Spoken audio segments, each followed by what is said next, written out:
Okay, visibility is literally 35 yards. It's about maybe 50, let's just call it 50 yards. I could see a tree at 50, but I couldn't tell a buck from a doe at 50. Wind's perfect. We couldn't see them if they were there. The camera actually picks up the trees better than I can with the naked eye. Come on, sunshine.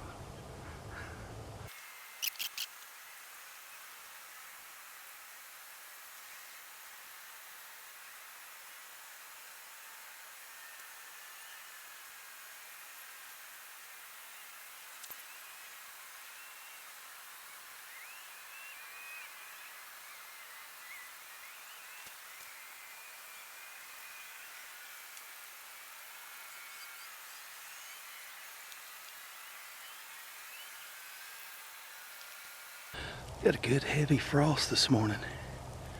It's the first real good frost we've had. I'm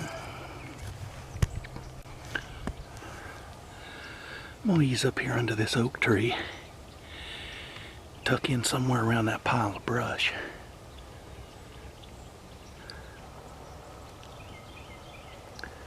I'll bet old Nate Bonebuster get him from here. 70 yards.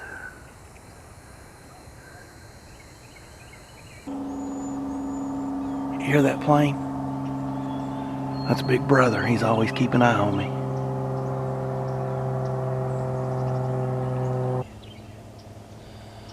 I'm hunting deer, hogs, coyotes, bears, Bigfoots, chupacabras, vampires, werewolves, unicorns, Sasquatch, Yeti, abominable snowman, Falk monster, Mothman. I don't really know what that is, but if I see him, he's on the docket. Alright, I'll shut up. Let's try to kill something. Where's Nate the Bonebuster when you need him? Where's LaBrad James? LaBrad James needs to be here. Somebody needs to miss that squirrel.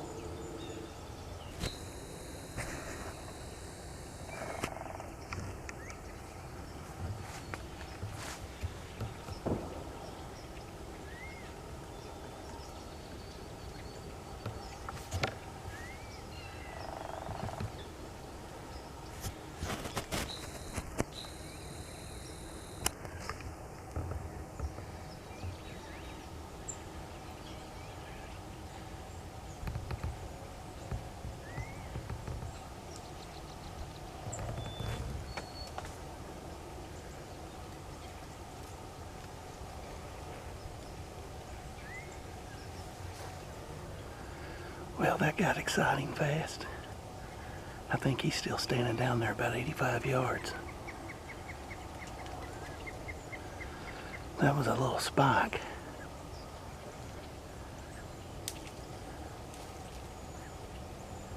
If he had a better set of horns on him, he might have died right there on the riverbank. Yeah, there he goes. You see him running through there? I got the camera turned on. I could see him better before I got the camera turned on. But he was looking at me. Or he wasn't looking at me, he was looking in my direction. And I didn't want to move until he looked away. So then when he looked back to the river, I got up and got the camera on. I don't know what all you guys saw. I think I looked in the camera at one point and saw that you could see him, but it's hard to work a camera and work a scope.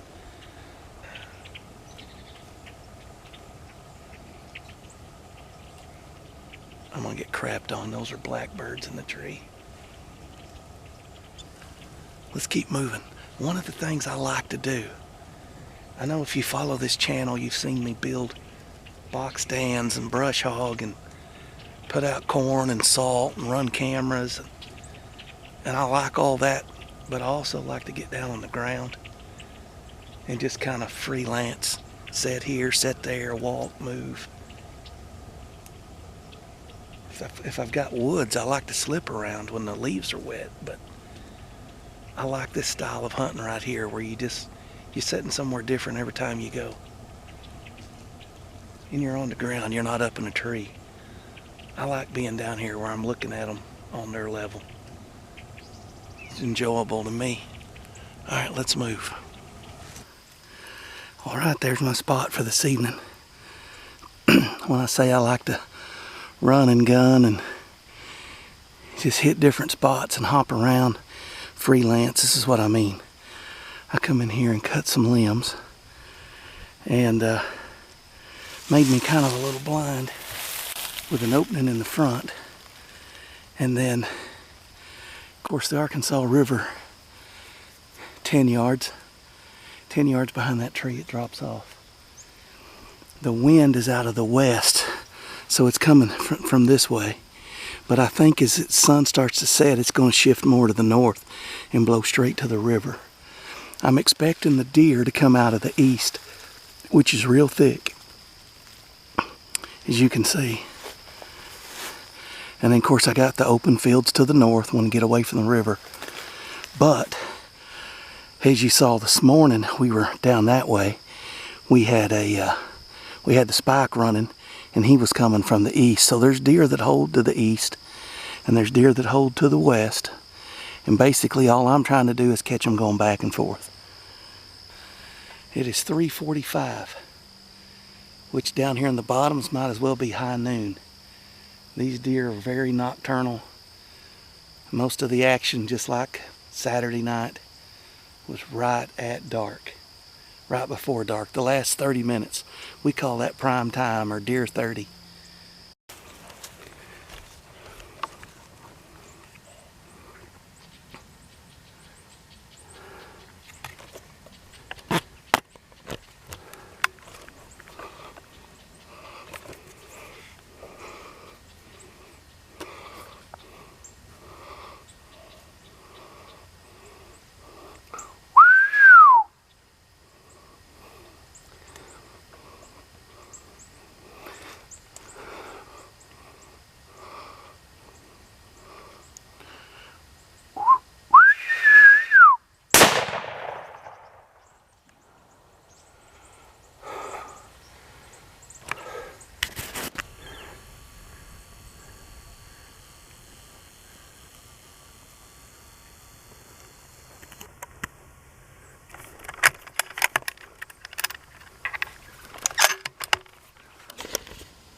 I just shot a whopper. He's still kicking. I may shoot him again. I don't want him to get away.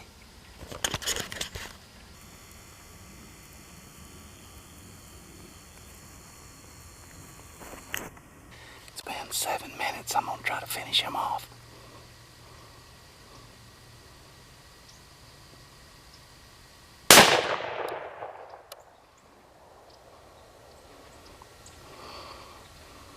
I think that did it. That's a really nice buck. And he just about got stood up a minute ago. Well, he didn't get his feet under him, but he's been laying there for 7 minutes flopping. You don't want one like that to get up and run off on you. So I had to move a little bit. But, and he was kind of down in the grass. But I put another one through his rib cage. So let's see if that don't, the way he was kicking kind of made me think my first shot hit him high. And it might have. There was just a tiny little limb in between me and him. And I might have clipped that limb and hit him a little high. But you don't let a buck like that sit and flop when you got ammo in your magazine. You put another one in the pipe and you take him out. I was just texting a lady that used to go to our church, Beverly. She'll be watching this. And I said, well, I got my stand all, my little hidey spot all set up. Now I wait. And she said, don't shoot another big one like you did last time or something. And I kind of chuckled and put my phone in my pocket. And I saw him sneaking up through those cottonwood saplings about maybe 80 yards, and I could see his rack in the sunshine. And I was like, that's a shooter right there. I do not have any pictures of that deer. I do not know where he came from. He's got a real pretty double throat patch, and he might be the size buck you'd want to mount. You get the big eye looking at him through a scope on 10 power, but he does look really, really pretty. I started to shoot him in the neck a couple of different times, and I thought, no, if you decide to mount him, you don't want to put a big bullet hole in that beautiful cape. So that's why when he finally flopped around and I came in right here in between his legs, maybe a little further back than his legs, but the grass line, I kind of had to shoot through some grass, so I might have skipped up and hit him a little high, I don't know. But he hasn't moved since that second shot. That's a good, good buck. Man, that's a good one. I tell you,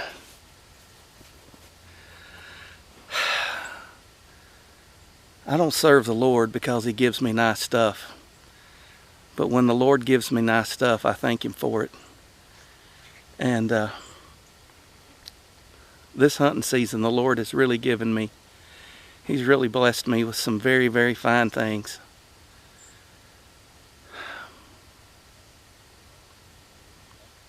My heart's just overflowing with gratitude for the wonderful, wonderful time the Lord's given me. My hunting season has been short, but enjoyable. And me and the basketball ref may do some fishing. This thing's dead. Let's walk up here and take a look at him. This ain't no reenactment. You're going to see him up close same time I do. Let's just pause for a moment. Let me show you something.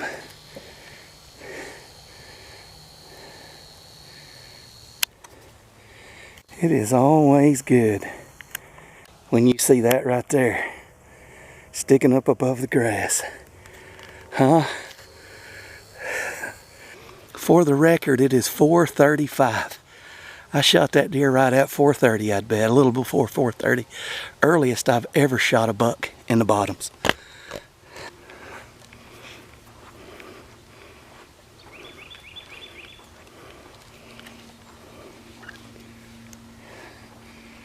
Would you look at that?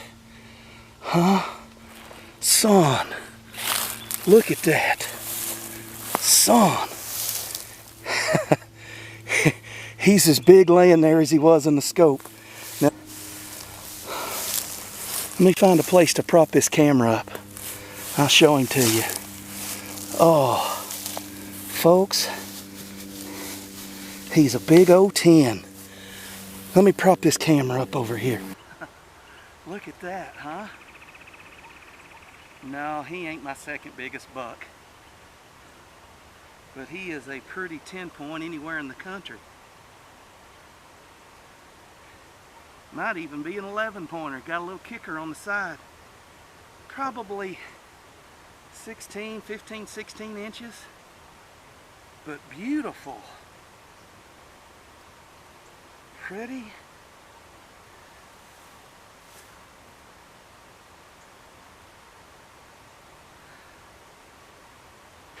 Thanks for coming along with me. I really enjoy taking you guys hunting.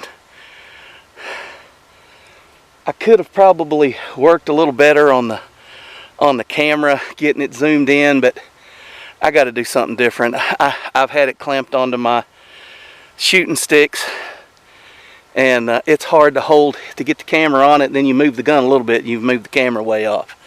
He got where I could shoot him. I stopped him once, but he was still in all these saplings, and when he stopped, he had a whole bunch, just a cluster of saplings right on his shoulder. So I let him walk. He got to here, and you can see that log in between me. Yeah, I'm in that tree right there. And I stopped him. It might have been a limb down in there. Somewhere there was a limb, and I thought, oh, I'll probably go right under that. Or I may have just pulled it. Who knows? I'm not above making a bad shot. But I knew after 6 minutes of flopping and him still moving, he was laying on his back. I said, you know, I need to just go ahead and shoot him again. All right, I'm going to back my buggy around here and see if I can Y'all may get a kick out of me trying to pull him up in the back, but we're going to see what happens.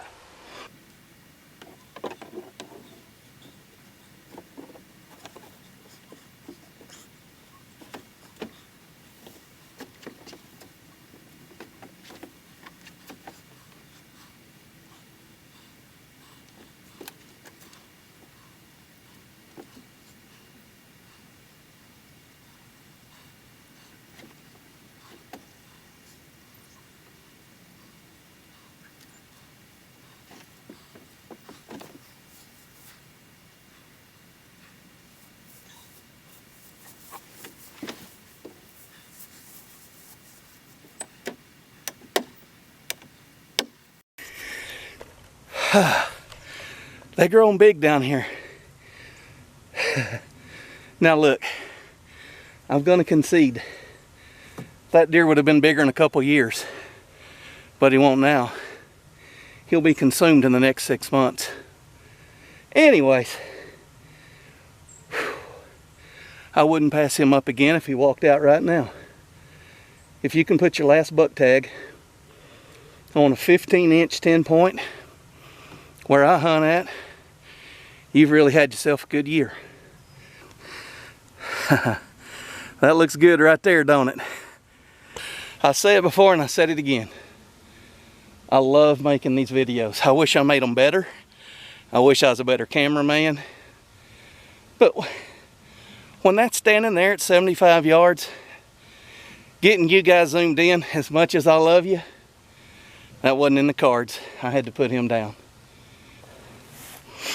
See you guys on the next video, which is probably going to involve deer meat of some form or flavor.